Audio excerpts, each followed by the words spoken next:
What's up, everybody? Happy Tuesday. Hope all you're having a great day so far. Getting into this episode, Christina annoyed me to my soul. Like, every part of my soul, she annoyed. I'm just gonna say it like that. She annoyed me. Like, I understand partly where she's coming from in terms of not knowing her purpose and, stuff like that. Not knowing what she's supposed to be doing in life. I can understand that. I can appreciate that. But the rest of the crap that she was spewing was just ridiculous. She was just being totally unreasonable. She didn't care about nothing that Michael had to say, nothing Sonny had to say, nothing Alexis had to say. She just didn't care. She didn't want to listen to them. And, it was just ridiculous. Like, I understand that they want to help her, but at this point, you can't force the help on her. You can't. You tried, you failed. She's just going to go back to DOD. You can't force the help. Like I said, you can try and help somebody all you want, but at the end of the day, she's an adult. So it's like there's really nothing you can do. Just sit back and let her do what she's going to do, And when she comes to you for the help, then you help her because that's her wanting the help. At this point in time, she doesn't think she needs any help. So people that think like that usually are not, receptive to what you want for them. You trying to help them. She's not going to be openly receptive to it. So what more can you do? There's nothing Sonny or Alexis or Michael. There's nothing any of them can say that's going to change her mind right now. Absolutely nothing. She's going to do whatever she wants. And the mere fact that she's basically threatening her family with jail time, like she's threatening to call the police and have them arrested for kidnapping. And Alexis pretty much didn't care at that point. Alexis didn't care. She said, you know what? Do what you got to do and I'm going to do what I have to do. I can appreciate that, but I'd say let her go. That's my stance on it. I say let her go. You tried to help her. It's not working. Let her go. That's all you can do. Let her go. Let her go in the world and let her do what she wants. Let her do what she want to do. Because it's kind of crazy how she keeps saying that her family expects her to be a mess, a screw up or whatever. And that's not true. The reason her family throws her past up at her is because she continues to make bad judgment. She continues to make reckless decisions.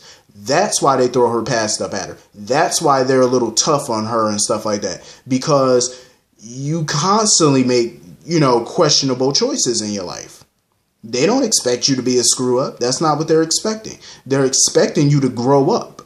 That's what they're expecting. And that's the sad part. I feel like Christina is in her mid-20s, but she acts like a 15-year-old. Pouting, throwing little temper tantrums. That is what a child does. You're an adult.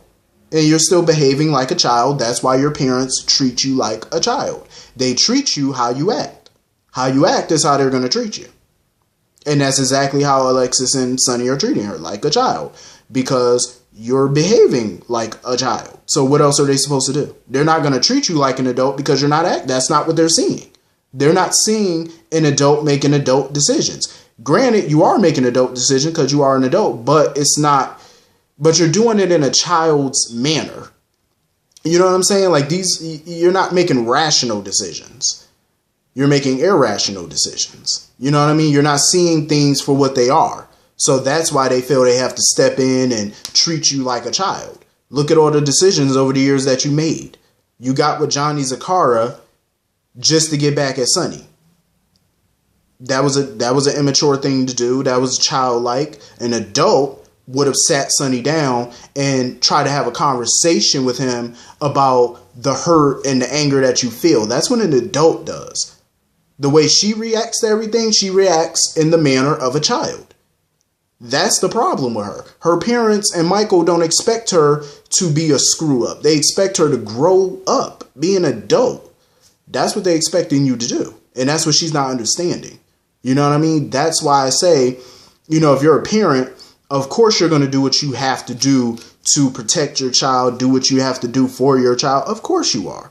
I wouldn't expect anything less from a parent. But at some point, you have to take some stock in yourself, sit back, and let them go through life the way they have to go through it. They don't want to learn the easy way, then they have to learn the hard way. As hard as it's going to be for you to sit back and watch them fail or fall, that's sometimes what you're going to have to do. They've done all they can for this girl. What more can they do? They're still trying to do stuff, and they're doing it the illegal way in the process just to help her. And she can't see that.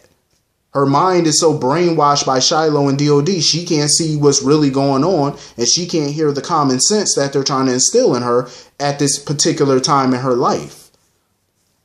If she ain't got common sense by now, she probably ain't ever going to have it. I'm just saying, you know? And then on top of that, Alexis drops her phone, so now she's sitting up there calling Valerie, hoping that Valerie can, you know, get her out of there, because Valerie and Chase, they basically already think that Michael and Sonny and some other people in the family already, you know, took action and kidnapped Christina. They already had that hunch because nobody's heard from her in 2 days except for Alexis. That's what struck him as odd. You know, not her sisters. Nobody spoke with her except Alexis and maybe Sonny. And then he flashed back to that conversation Michael was having with Willow about him having connections and resources and Sonny having resources. So he put 2 and 2 together. See, Chase is a smart cop when he wants to be. You know, he was bitten by the Jordan bug during the Ryan investigation and so on. But, you know, he's a very smart guy. You know, put 2 plus 2 equal 4. He put it all together. That's why he wanted to meet with Michael, because he knows what's going on. So far, I don't know how I feel about New Valerie. So far, I don't know. I mean, I think the actress is pretty cool, but it's going to take some warming up, some getting used to. I'm like that with a lot of people that take over existing characters, like when new actors or actresses come in and take over a character. It takes some time for me to warm up. So anyway, we got confirmation that Harmony is Willow's mother. So since now we don't know yet if that's her biological mother, maybe adoptive, we don't know. It's possible that she is the adoptive mother. That's possible. But Harmony should be ashamed of herself. Like she basically pimped her daughter out to this man, to Shiloh. Mind you, this is the same man that Harmony herself is sleeping with. And you pimped your daughter out. He slept with your daughter, got your daughter pregnant, which she doesn't know. And you pimped your daughter out to this man. And now you're trying to pimp her out again. Like basically trying to get Willow to come back to the fold. Come back to DOD. And I'm glad Willow stood firm. And she told her no. I'm not coming back. I like, you know, teaching kids in an actual school with an actual curriculum. She was like, she's not going to sit there and teach kids Shiloh's message and all that. She's not going to do that. There's no way. Like I said, her mother ought to be ashamed of herself. Like, to even put your daughter in that predicament, to pimp her like that. You know what I'm saying? That's your child. You know what I mean? You should be protecting your child. I agree with Willow. As a parent, you're one of your jobs, your main job is to protect your kid. And that's something that Harmony did not do, and she's continuing not to do so. And I feel bad for Willow. So, anyway, moving on from that. So, Sam is all about getting into the trust and stuff like that. And Shiloh basically trying to say she's not ready. Now he trying to see if she is ready.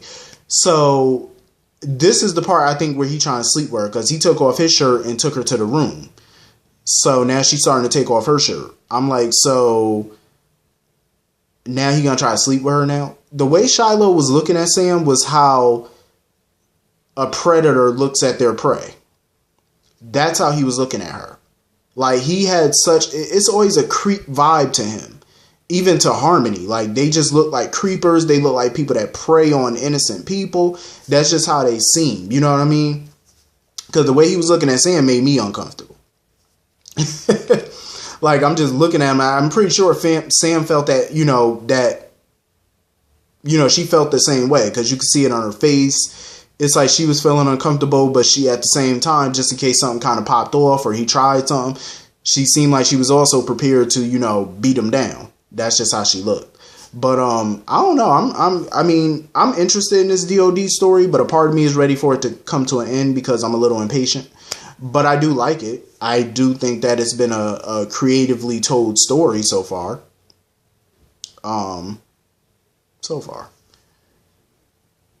But anyway, moving on from that. So basically, I did like the scenes with TJ and Molly. I always love seeing Molly, and I'm glad that they're utilizing them. I wish that they would use them more. TJ was pretty smart, though. I can see medical school has been paying off for him, and working in the hospital has definitely paid off for him.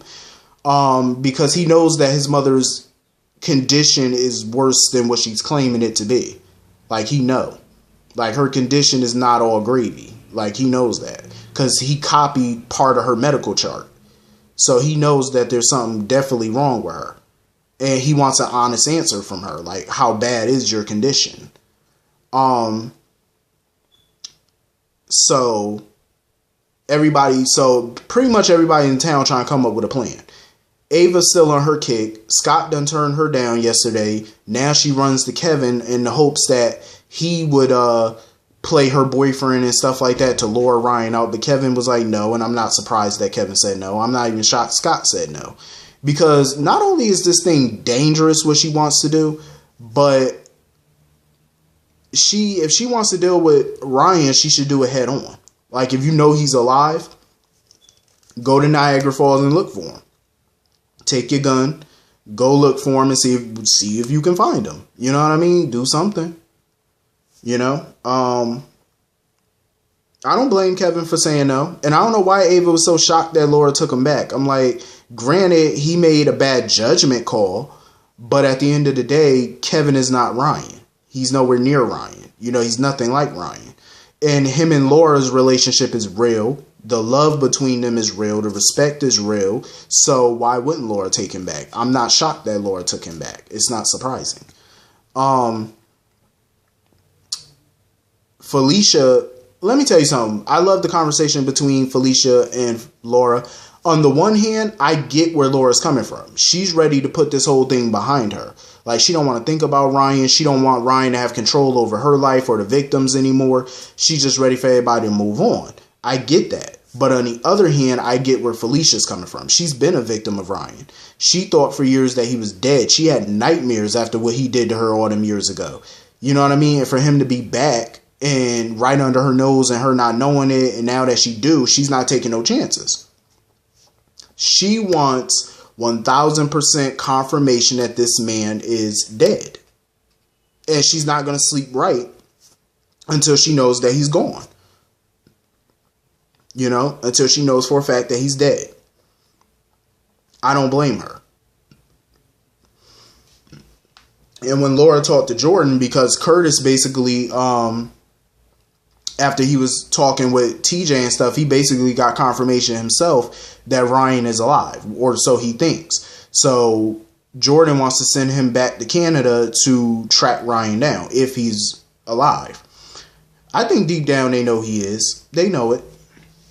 And that's why Laura's on board with Felicia and Ava's plan. You know, as dangerous it might seem, she's now on board with it after talking with Jordan. And I can't say that I blame her either for getting on board, because at the end of the day, you need closure. You know, y'all thought he was dead before. He didn't die. Y'all think he's dead now, and you haven't even seen a body again. So why not hunt him down? You know, I don't blame Felicia one bit. She wants this to end for good. You know, she don't want no doubt about it, no questions about it. She wants to make sure he's in the ground. I don't blame her. I don't blame none of them. I can't even blame Ava. You know, Ava wants revenge. I don't blame her. You know, this guy played her, sucked her in. He got her to trust him, to lean on him more than anybody else, and he murdered her daughter and played her in the process. I don't blame her for wanting revenge on him. She wants to make sure that he's dead, and she wants to be the one to kill him. Can't say I blame her. I mean, why not? Everybody deserves justice, including Lulu. So, anyway, that was pretty much the whole episode. Hit the comment section. Let me know what y'all thought about today's episode. I will see you all later. Peace.